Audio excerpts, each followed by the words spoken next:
All right, everyone, this is Tim with Online Big Blue, bringing you the best in New York Giants sports talk and entertainment. It's the start of legal tampering. You gotta love that. You know, we have legal tampering. You know, teams have probably been illegally tampering for decades, but now it's the legal tampering period that starts today here on the 15th. It's a 3-day period before free agency begins. Our clubs, of course, are permitted to contact and enter into contract negotiations with the agents of players who will become unrestricted free agents. So, just want to talk about the live stream yesterday real quick before we get into everything. Great live stream. Want to thank Dom coming in from the UK. Great to get a perspective of the New York Giants from across the pond. It was a really good shot. And if you want to jump on and catch the rebroadcast, you know, it's on the web, it's on the page somewhere. But it was fun, and I appreciate everyone that came out on a Sunday. We're going to keep doing Sundays at 11. I'm probably not going to do any more live streams during the week. Just we'll do the Sunday at 11 because I think it was a lot of fun, and I think it was a great time.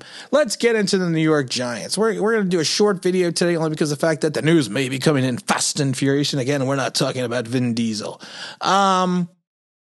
Leonard Williams. The reports are out now. Leonard Williams wants $22 to $25 million. I believe those reports are erroneous.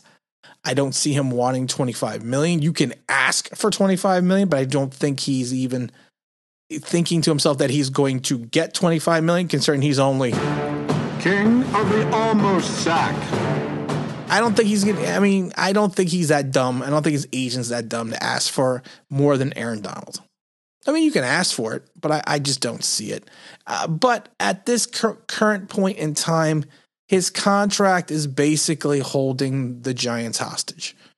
I mean, it really is, if you think about it. We're almost $2 to $3 million under the cap right now. I was going through the cap space.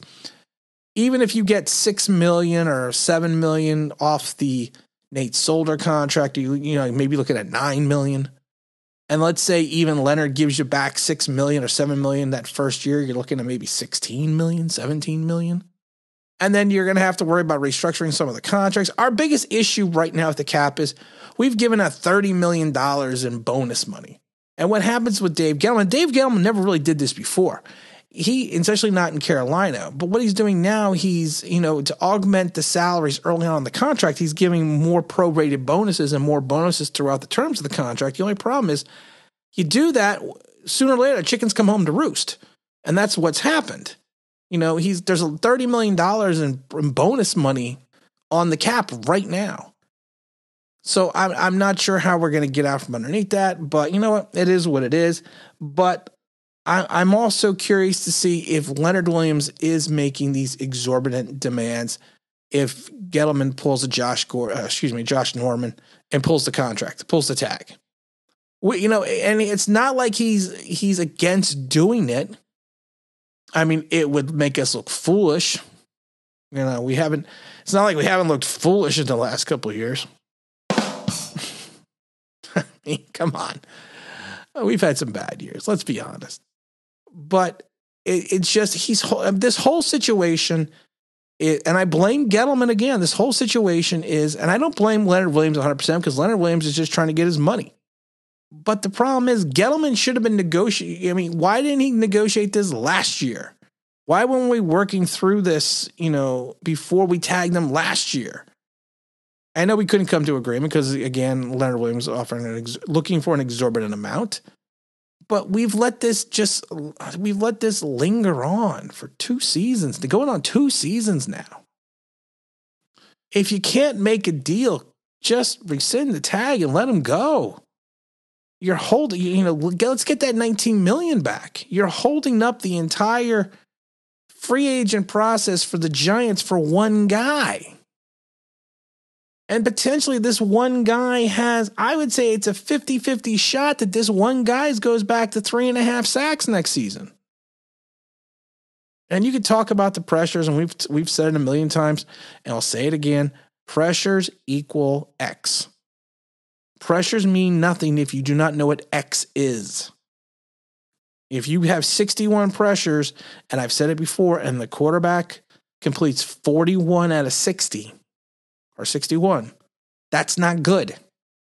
So you need to know what the end result of the pressure is. We cannot have one player hold up the entire franchise during free agency, and this is supposed to be the year that we're going to make a marked improvement on the team. May not make the playoffs, but we should be more improved by going out and adding additional talent. But one player is prohibiting us from doing that. So does he pull the tag? Does he not pull the tag? I don't know. We're going to find out. This better be wrapped up by Tuesday. Speaking of giant free agents, Dalvin Tomlinson. I love Dalvin. I don't want him to go.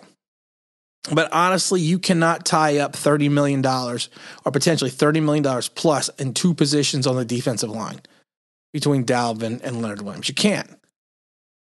So there was a rumor we talked about, well, I don't know, 4 weeks ago, or maybe 3 weeks ago, I don't remember, that Dalvin may look at the Jacksonville Jaguars.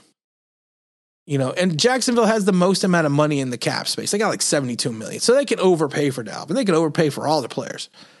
And I was speaking to someone over in Jacksonville, and they said that, they were hearing rumblings that Jacksonville may make a run at Dalvin. And I love it because Dalvin was nice enough to come out and say, you know what? I would like to stay with the Giants. And he even seems very contrite to the fact that he may even give money. He might even give money back to stay with the Giants.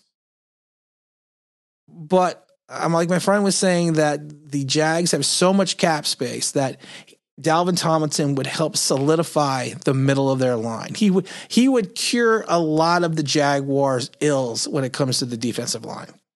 And he would be a perfect fit for the current defensive system that they're running with the Jacksonville Jaguars.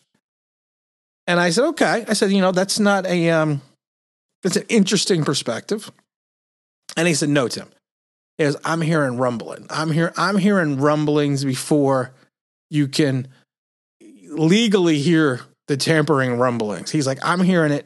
I'm hearing it now, So I don't know. I don't know if I take that with he's a guy I've gotten information from before. He's been right more than half the time with some of the information he's given us. So I'm not going to say he's not right in reference to them showing interest in Dalvin Tomlinson, but I think there's going to be a big market for Dalvin. And I don't think he's staying with the Giants. I don't think the Giants are signing Kenny Galladay. They don't have the money. We don't have the money. We could talk pie in the sky all we want about all the players we want to sign and bring in. We don't have the money. And I've said this a million times. You are not going to go to the top free agent wide receiver on the market who wants $19 million and say, listen, I am going to give you $9 million this year and a bunch of money in the next 3 years after. Kenny Galladay has been waiting since his rookie contract to go out and get his big contract. I mean, unless he has some connection with the Giants, I don't see it. It's like Malcolm Butler. Everyone's like, well, Malcolm Butler. Everyone's saying Malcolm Butler because of the connection with Joe Judge. But the problem is Malcolm Butler can still go out and get money. This is about getting paid in the NFL, especially when these free agents come around. Because like I said, your contract value, your top contract value years are usually between 26 and 30. Unless you're a quarterback or an ageless running back.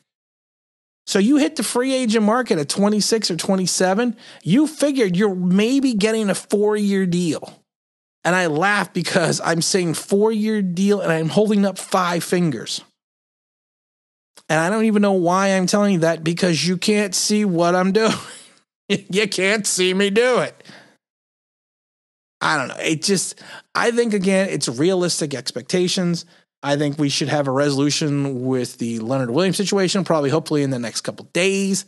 I would not be shocked if there was some rumblings with Dalvin Tomlinson. When news and things come in, we will try to do a video during the day. I have the online Big Blue remote studio set up downstairs, so I could do quick videos and post them for everybody if anyone cares. I enjoy doing them, so And it's great because it's not like I'm talking to myself. That would be worse if I was talking to myself. Maybe I am talking to myself. Maybe you people don't really exist. No, I'm just joking.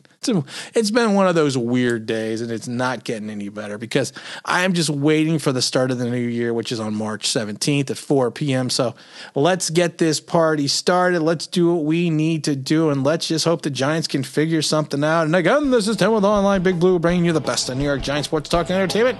And as always, if you can subscribe, if you can ring that bell, you think what that means? That'd be awesome.